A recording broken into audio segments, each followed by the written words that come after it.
I was asking Genty this week and just another week of just, I don't know, like Groundhog Day, the process of him healing and getting ready to go again. I mean, he was awesome. I mean, it wasn't as bad as people might have thought. He just got dinged up a little bit, and so we had to go reset his tape. And then I just wanted to give him a little bit of time to calm down, catch his breath. Because the other piece was we're at 7,200 feet, and so that plays a role in how your wind goes. But he's had an awesome week, good week of treatment. Got some individual in with him, and just got his timing back the past couple of days. I know you have to stay in the moment, in the process, and all that kind of stuff. But 2 games to go, and so much at stake for him individually. I mean, what kind of does he feel the opportunity? Does he feel the moment at all? I mean, we're just trying to stay on trend and keep winning. We don't talk about Heisman talk or Doak Walker or Maxwell, all the stuff that he's nominated for. We just got to go play the game and put it on the field. And so, I mean, I don't think there's any more added pressure. I mean, we're having a great season, and we just want to finish the right way. How close is Breezy to being full on Breezy?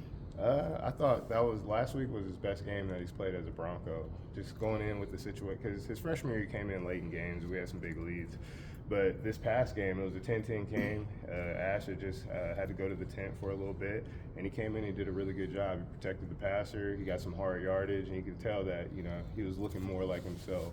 And so I was really just proud of him and how he played, and then for him to go down there and score in the Clydesdale group was huge. How much do you think that will help him going forward, the success and the confidence in him? Tremendously. And then yourselves having confidence in him? Oh, well, you don't go out if we don't trust you. You're not going out there, and so that's the main thing. But for him, that's going to be a lot of confidence, because just getting those snaps in critical moments and then having success is something to build off of. And I think, for him, you could tell the difference this week in practice. For Breezy, why has it kind of been? I mean, I know he's dealt with some injuries and stuff, but why has it kind of taken him a minute his sophomore year to kind of find that consistency that you guys need out of him? Well, I mean, when you battle injuries through camp, it kind of sets you back for the whole season. And so you can be ready to play, but being ready to go out there and actually play and being able to play multiple plays and get in rhythm is 2 different things.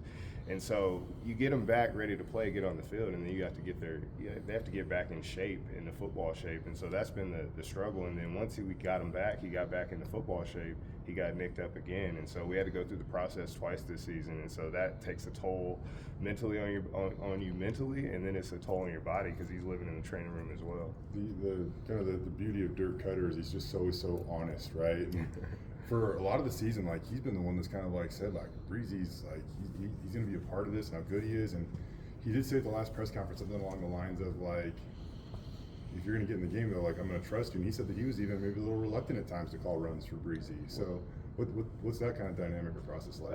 I mean, it's just because you haven't seen it this season. And so when you get out there, we all are a little like, come on, man, let's do it, let's go. But once we got the runs called and he was able to get his feet wet a little bit and fill the game, he did a really good job. And so, I mean, we all have those jitters when it's a guy coming off injury or a young guy going out there, and then we just got to see him do it on game day, because practice is a lot different than the game, for sure. So what's it like at the moment where he scores? What was the game-winning touchdown? Oh, it was awesome. I was so fired up for him, just to see all the work that he's done this year in the training room, and then working to get back, and then doing it twice, just to see that the emotion on his face, and how fired up he was for that moment, and just how happy the whole room was for him. It was an awesome moment just to see that. The 3 runs that Genty had leading up to that, I thought were the most important runs of the game. What did you see on those runs? Were they blocked better? Was he more focused? What was the cause of 15, 20, and then 15? I think, we got to that point in the game, and by that point, we're just trying to call our most efficient runs throughout the night, and I think Coach Potter did a really good job of that. We ran a couple different run schemes, and they were blocked really well. I mean, we all kind of just locked in, and we knew where we were at in the game, and so the O-line, the tight ends, the wideouts, they all did a really good job of getting their jobs done, and they made our job pretty easy. We just had to read the play out, make them right. Has Maddox Matson impressed you or surprised you at all with his running ability? Nah, not at all. I mean, we see Mad Dog run around all the time, and so Usually, in certain game plans, we try to keep 1 or 2 in there that are designed, and then there's some run schemes where if we have an open side on the backside, sometimes he'll have that ability to pull the ball. But he doesn't surprise me at all. He's a tough competitor every day, and he's the same dude every day, and that's what you love about Mad Dog. I mean, I know Ashley's been playing football all his life, but as a guy that went through Pac-12 seasons and stuff, like once you get to this point in time in the season, it just kind of is what it is when it comes to your health. Yeah. What does it take to just kind of mentally embrace or kind of get through it, I guess? I mean, that's just in his DNA. Like, I don't think he doesn't really do anything different each week, and so his body's where it's at right now, and it's not going to change too much. But you say that every year after the first day of fall camp. That's the best day that's the best you're gonna feel all season. But he just doesn't. It's really his mentality that makes him so good, because obviously he has the physical tools, but it's the mindset that he goes in every single play. He's not trying to break big runs every time. He's trying to wear you down and do what he can each time. But I just can't say enough. Like the physical tools matched with his mentality is what makes him the player that he is. So that's the big piece about it. With that arm brace that he wears, Jim, like, does he have to?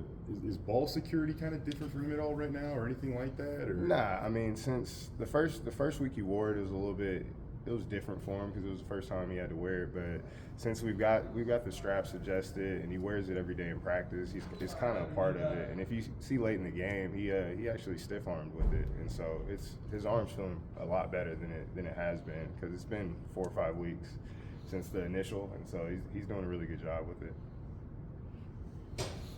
Thank you.